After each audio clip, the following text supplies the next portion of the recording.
Hi, July 15 నుంచి YouTube తన monetisation పాలసీలో కొన్ని కీలక మార్పులు చేస్తోంది. ఇప్పటి వరకు మూస పద్ధతిలో వీడియోలు చేస్తున్న వాళ్ళందరూ కొత్త గైడ్లైన్స్ వల్ల ఇబ్బందులు పడే ప్రమాదం ఉంది. మరి యూట్యూబ్ కొత్త గైడ్లైన్స్ మీ ఛానల్పై ఎలాంటి ప్రభావం చూపుతాయి? ఏఐ వీడియోల భవిష్యత్ ఏంటి?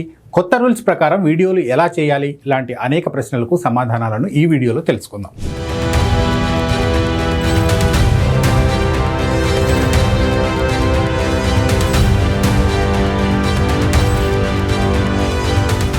జూలై 15 నుంచి యూట్యూబ్ తన పార్ట్నర్ ప్రోగ్రామ్ నిబంధనలను అప్డేట్ చేస్తోంది. ప్రధానంగా మాస్ ప్రొడ్యూస్డ్ రిపిటేటివ్ ఇన్అథెంటిక్ కంటెంట్కు మానిటైజేషన్ నిలిపేస్తోంది.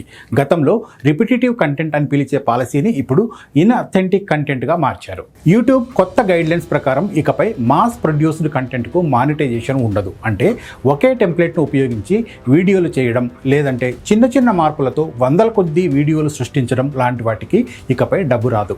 కేవలం టైటిల్స్, థంబ్నెయిల్స్ మార్చి సేమ్ కంటెంట్ని అప్లోడ్ చేస్తే వేస్ట్ అన్నమాట. ఇక రెండోది రిపిటేటివ్ కంటెంట్. ఒకే వీడియోను మళ్ళీ అప్లోడ్ చేయడం లేదా చిన్న మార్పులు చేసి పోస్ట్ చేయడం లాంటివి ఇకపై కుదరదు. కొంతమంది వీడియోలను క్రాప్ చేస్తుంటారు, లేదంటే వీడియో స్పీడ్ని తగ్గించడమో పెంచడమో చేస్తూ ఉంటారు. ఇలాంటి వాటికి కూడా ఇకపై డబ్బు రాదు. ఇక మూడోది ఇన్అథెంటిక్ కంటెంట్. అసలు ఎలాంటి వాల్యూ లేకుండా కేవలం వ్యూస్ కోసం కొంతమంది వీడియోలను సృష్టిస్తూ ఉంటారు. ఇకపై అలాంటివి కుదరవు. ఒరిజినాలిటీకి, ప్రామాణికతకు ప్రాధాన్యత ఇవ్వబోతోంది. యూట్యూబ్ తీసుకొస్తున్న కొత్త గైడ్లైన్స్పై చాలామంది ఆందోళన చెందుతూ ఉన్నారు. ఎందుకంటే ఈ గైడ్లైన్స్ వల్ల చాలామంది క్రియేటర్లు నష్టపోయే అవకాశం ఉంది.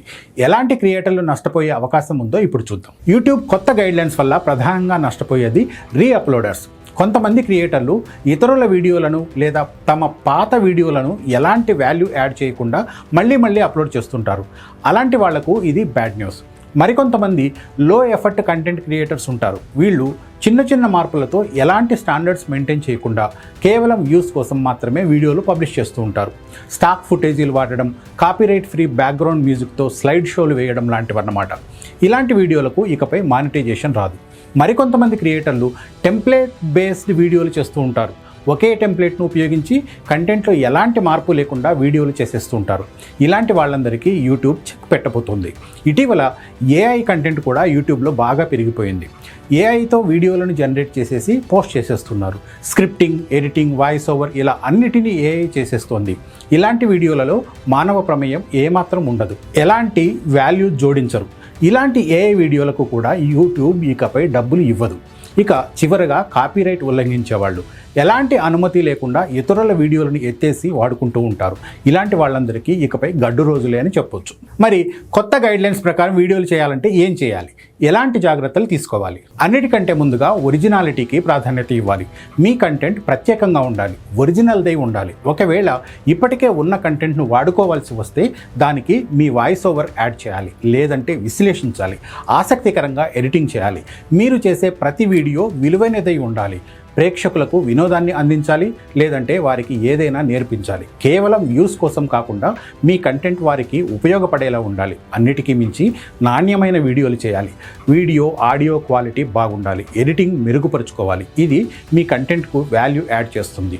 మీ ప్రతి వీడియో ప్రేక్షకులను చివరి వరకు ఎంగేజ్ చేసేలా ఉండాలి. మంచి స్క్రిప్ట్, ఆసక్తికరమైన ప్రజెంటేషన్ ఇందుకు సహాయపడతాయి. యూట్యూబ్లో ఏం చేసినా కమ్యూనిటీ గైడ్లైన్స్ మర్చిపోకూడదు. ఖచ్చితంగా వాటిని పాటించాలి. యూట్యూబ్ పాలసీలు ఎప్పటికప్పుడు మారుతూ ఉంటాయి. వాటి గురించి తెలుసుకుంటూ మన వీడియోలను కూడా ఆ మేరకు అప్డేట్ చేసుకుంటూ వెళ్ళాలి. అప్పుడే యూట్యూబ్ నుంచి డబ్బు సంపాదించవచ్చు. కొత్త గైడ్లైన్స్ చూసి చాలామంది ఏఐ క్రియేటర్లు భయపడిపోతున్నారు. ఇక తమ పని అయిపోయిందని ఆందోళన చెందుతూ ఉన్నారు. అయితే భయపడాల్సిన అవసరం లేదు. ఏఐ ద్వారా వీడియోలు తయారు చేసే వాళ్ళు కొన్ని జాగ్రత్తలు తీసుకుంటే సరిపోతుంది. యూట్యూబ్ ఏఐ వీడియోలను పూర్తిగా నిషేధించడం లేదని గుర్తుంచుకోవాలి. అయితే ఏఐని సక్రమంగా వినియోగించుకోవాలని మాత్రం చెప్తోంది. ప్రతి పనిని ఏఐకి వదిలిపెట్టేసి బద్దకించవద్దని హెచ్చరిస్తుంది. ఏఐ వీడియోలు మానిటైజ్ కావాలంటే వీడియోలకు మనదైన స్టైల్ జోడించాలి.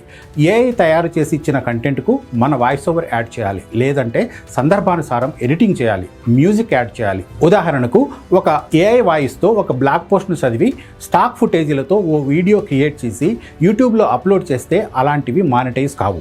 అయితే అదే కంటెంట్ను ఏఐ వాయిస్ను ఉపయోగించి మీరు స్వయంగా సృష్టించిన విజువల్స్ను యాడ్ చేస్తే మానిటైజ్ అవుతాయి. అలాగే ఏఐ జనరేటెడ్ వీడియోలకు మీ సొంత విశ్లేషణను జోడించవచ్చు. అంతేకాక మీ వీడియోలో ఏఐని ఉపయోగించినట్లయితే అది స్పష్టంగా తెలియజేయాలి. ముఖ్యంగా వ్యక్తులు లేదా సంఘటనలను పోలి ఉండే కంటెంట్ అయితే తప్పనిసరిగా డిస్క్లోజ్ చేయాలి. చివరగా ఏఐతో మాస్ ప్రొడక్షన్ చేయొద్దు. ఏఐని ఉపయోగించి పెద్ద సంఖ్యలో ఒకే రకమైన నాణ్యత లేని వీడియోలను సృష్టించొద్దు. వీటి వల్ల ఎలాంటి ఉపయోగం ఉండదు. యూట్యూబ్ కొత్త గైడ్లైన్స్ క్రియేటర్ల ఒరిజినాలిటీకి, నాణ్యతకు ప్రాధాన్యత ఇస్తున్నాయి. ఏఐ అనేది ఒక శక్తివంతమైన సాధనం, కానీ దానిని బాధ్యతాయుతంగా మీ సృజనాత్మకతకు తోడుగా ఉపయోగించుకోవాలని సూచిస్తున్నాయి. ఈ మార్పులను అర్థం చేసుకొని మీ కంటెంట్ స్ట్రాటజీని దానికి అనుగుణంగా మార్చుకుంటే మీరు యూట్యూబ్లో విజయవంతంగా కొనసాగొచ్చు. యూట్యూబ్ కొత్త గైడ్లైన్స్కు సంబంధించి మీకు ఏదైనా సందేహాలుంటే కామెంట్స్లో అడగండి. Thank you.